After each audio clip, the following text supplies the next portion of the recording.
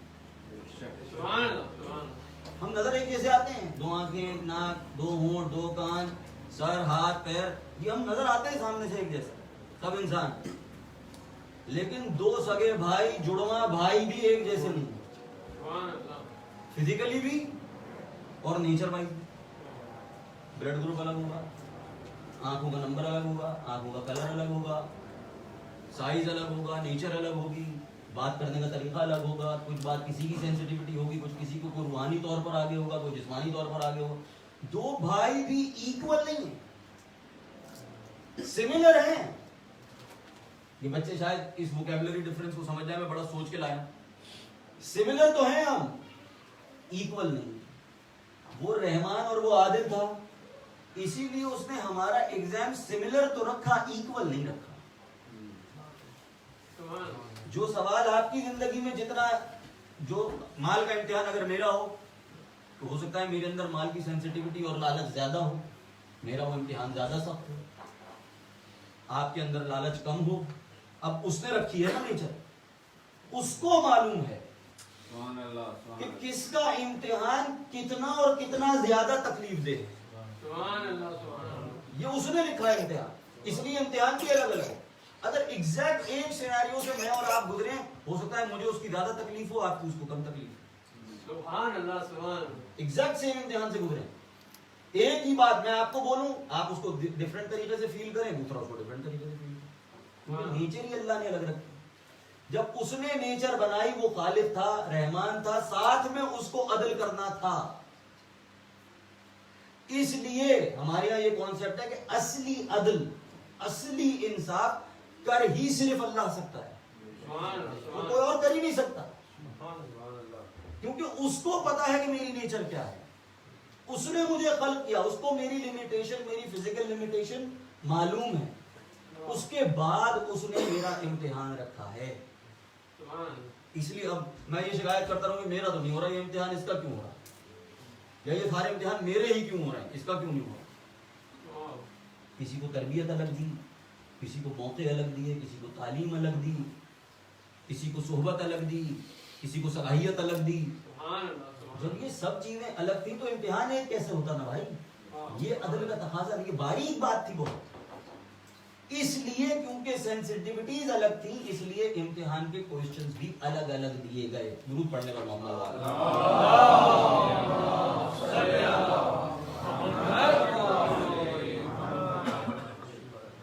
اور آپ دیکھیں, سوال سے پہلے کا عدل اور سوال کے بعد کا عدل اللہ نے کیسا رکھا. اللہ نے کہا جناب سوال سے پہلے کا عدل کیا ہے کہ میرا امتحان اگر ہو رہا ہے, بچے کا کوئی آپ امتحان لے رہے ہیں, آپ کو پتا ہے یہ بچہ فلانے کلاس میں, اب آپ اس کو اس کی طاقت سے بڑا سوال دے دیں. اگر مجھے فیل ہی کرنا ہو کسی کو, اکثر انٹرویوز میں اگر پتہ ہی ہوگا اس کو نکالنا ہے, نہیں لینا ہے اس کو, تو کیا کرتے, ایسا سوال پوچھ لو, پتہ ہی نہیں جواب دے سکتے, کسی سے بھی پوچھ لیں. مولویوں کو بھی ایسا ٹیسٹ کیا جاتا ہے کہ کوئی بھی ایسا سوال پوچھنے آتا ہے, گول مول سوال پوچھ لیا.